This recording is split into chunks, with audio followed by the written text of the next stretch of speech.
ሰላም ለማኮንን ነኝ የጆርጂያ ሪል ስቴት ኤጀንት። ዛሬ ደግሞ የመጣሁት ዝግጁ እያደረኩኝ ነው ለኦፕን ሃውስ ሰንዴይ 3 to 5 p.m. ጆንስ ክሪክ አካባቢ ቤት የምትፈልጉ ሰዎች ካላችሁ ይሄ ቤት 4 መኝታ ቤት 2 ከግማሽ መታጠቢያ ቤት ያለው አዲስ ማርኬት ላይ የወጣው ትላንትና ነው። 589 ሺህ ነው። ጥሩ ኤሪያ ስኩል ዲስትሪክት ደግሞ ኖርት ቪው ሃይ ስኩል ነው።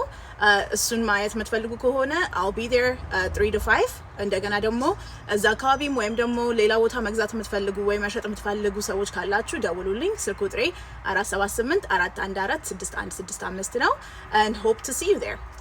So everyone, I am hosting an open house. It just came on the market. It's in Johns Creek area. It's in Northview High School District. It's a 4-bedroom, 2.5 bath, listed at $589,000. If you're interested in looking at it, or if you're exploring areas in that area or anywhere else in Georgia, please let me know. Whether it's selling or buying, I am available to help. My phone number is 478-414-6165. Thanks.